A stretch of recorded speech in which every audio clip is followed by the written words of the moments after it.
आप ये समझिए कि न जाने कितनी अंतर्राष्ट्रीय ताकतें, चाहे सोरोस हो चाहे चाइना, इस कांग्रेस को मजबूत कर रही है। न जाने कितने अरबों करोड़ों इसे दिया जा रहा है और हमारे देश में अस्थिरता लाने के लिए कितनी अंतर्राष्ट्रीय साजिशें की जा रही है। मुझे कहते हैं ये तो हीरोइन है। हाँ, तो इसमें क्या बुरी बात है? मुझे कहते हैं कि ये अपवित्र है। मैं इनको ये कहना चाहूंगी कि मैं आप लोगों की तरह नहीं हूं। मैं अपने माता पिता का नाम इस्तेमाल करके नहीं, अपनी योग्यता से अपनी जिंदगी में हर मुकाम पाया है। ये सेना बलों का भी अपमान करते हैं। ये कहते हैं कौन सी सर्जिकल स्ट्राइक हुई, हमने तो नहीं देखी। अरे क्या तुमको वहां लेके जाए क्या?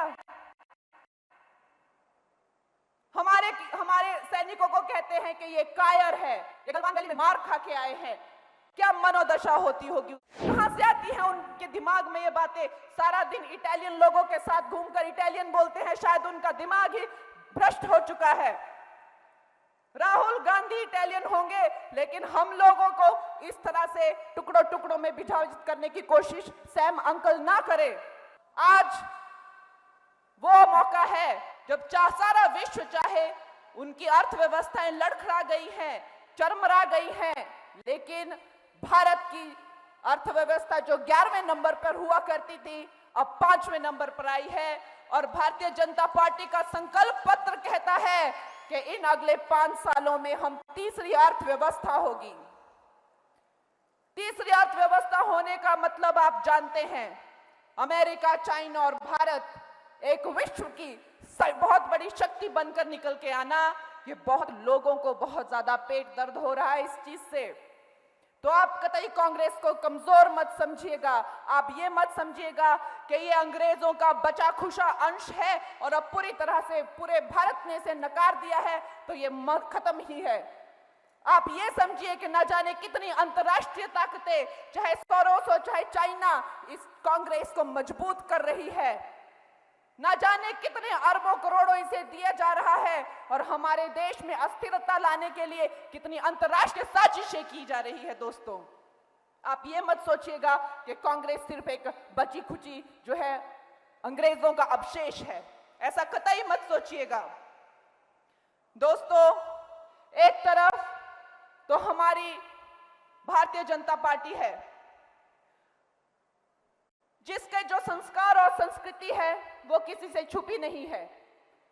हमारे जो नेतागण हैं, हमारे नड्डा जी, जिन्होंने आज आकर हमें यहां बहुत ही उत्साहित और प्रोत्साहित किया है, आप सब जानते हैं एक सामान्य परिवार से आते हैं।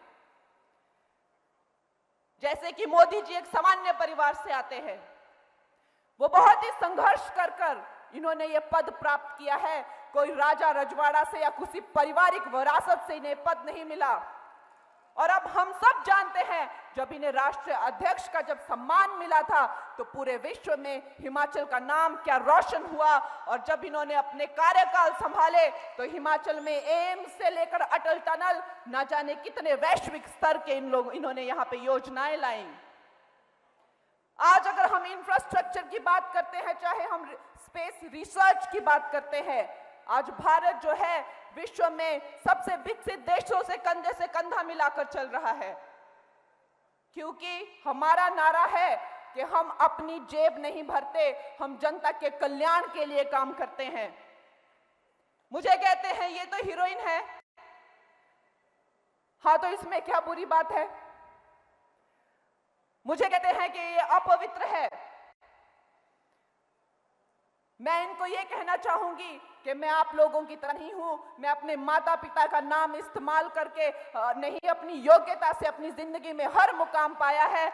और शायद यही कारण रहा होगा कि भारतीय जनता पार्टी ने सोचा होगा कि ये बेटी भी हमारे उन सामान्य गरीब परिवार से आती है और ये निश्चय ही गरीबों की सेवा में अपना जीवन लगा देगी, जैसे कि प्रधानमंत्री जी ने और नड्डा जी ने और हमारे सभी नेतृत्व ने लगाया है। हम राजा रजवाड़ों के परिवारों से नहीं आते हैं, हमने गरीबी पुस्तकों में नहीं पढ़ी है।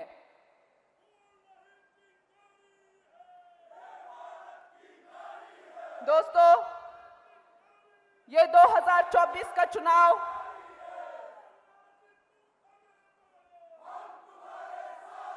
हमें एक मुंह तोड़ जवाब देना होगा कांग्रेस पार्टी को, ना कि सिर्फ महिलाओं का, ये सेना बलों का भी अपमान करते हैं। ये कहते हैं कौन सी सर्जिकल स्ट्राइक हुई, हमने तो नहीं देखी। अरे क्या तुमको वहां लेके जाए क्या? हमारे सैनिकों को कहते हैं कि ये कायर है, ये गलवान गली में मार खा के आए हैं। क्या मनोदशा होती होगी उस माता की, क्योंकि आप जानते हैं ये तो वीर भूमि है, हिमाचल वीर भूमि है, जिसने अपना बेटा देश के लिए बलिदान दिया है, देश के लिए उसकी आहुति दी है। क्या उसकी मनोव्यथा होती होगी, आप सोच सकते हैं। लेकिन ये कांग्रेस की यही उसके रिवाज है, यही उनकी नीतियां हैं। इनके वित्त मंत्री ने एक बार कहा था कि ये बेकार और निठल्ले गरीब अनपढ़ गवार लोगों का देश है, ये मोबाइल क्या यूज करेंगे। आज इनको शर्म आती है जो विश्व में मैक्सिमम डिजिटाइजेशन हमारे भारत में होती है और डिजिटल ट्रांजैक्शन भी हमारे भारत में यूपीआई के सक्सेस से इनकी नाक कटनी चाहिए, लेकिन नहीं कटती है, क्योंकि बेशर्म लोगों की नाक नहीं कटती, वो लोग ढीठ होते हैं। और इसी का नजारा हमने कल देखा। कांग्रेस की ये नीति रही है कि भारत और भारतीयों का, महिलाओं का, किसानों का, सैनिकों का हमेशा अपमान करते हैं। कल उन्होंने हमारे सब भारतवासियों को जैसे कि गाली दी हो। उन्होंने कहा कि जो काले लगने वाले भारतवासी हैं वो अफ्रीकन की तरह लगते हैं, जिनकी बादामी आंखें होती हैं वो चाइनीज की तरह लगते हैं, और ऊपर जो नॉर्थ से आते हैं वो गोरों की तरह लगते हैं, और जो गुजराती या महाराष्ट्री बेल्ट से आते हैं वो तो अरब देशों के लोगों की तरह लगते हैं। क्या आप सोच सकते हैं ये घटिया और नीच सोच के क्या आधार है? हमारे देश में चाहे कृष्ण हो चाहे राम हो, श्याम वर्ण के थे, उन्हें श्याम कहा जाता था, जिसका मतलब है कि जैसे काले रंग से भी जो काला रंग होता है उसे श्याम कहते हैं। और हमारे घर में आज भी कोई बच्चा पैदा होता है जिसका रंग काला होता है, उसका नाम श्याम रखा जाता है। हम अपने पूर्वजों की तरह लगते थे। द्रौपदी का रंग काला था, इसीलिए कृष्ण ने उसे अपना नाम दिया था और वो भी उसे कृष्णा ही कहते थे। हम अफ्रीकन्स की तरह नहीं लगते, हम अपने पूर्वजों की तरह लगते हैं। जब अर्जुन मणिपुर गए थे तो उन्होंने वहां एक हिंदू राजकुमारी से शादी की थी जिसका नाम था चित्रांगदा। तो क्या उन्होंने किसी चाइनीज से शादी की थी? कहां से आती हैं उनके दिमाग में ये बातें? सारा दिन इटालियन लोगों के साथ घूमकर इटालियन बोलते हैं, शायद उनका दिमाग ही भ्रष्ट हो चुका है। राहुल गांधी इटालियन होंगे, लेकिन हम लोगों को इस तरह से टुकड़ों टुकड़ों में विभाजित करने की कोशिश सैम अंकल ना करें। ये जो टुकड़ा सोच है ये भी कांग्रेस की ही सोच है दोस्तों। उन्होंने कभी इस देश को अखंडता से देखा ही नहीं, हमेशा टुकड़ों में ही देखा है। और शायद इसीलिए ये जो कांग्रेस सरकार है ये टुकड़े गैंग की एक सरकार बन चुकी है।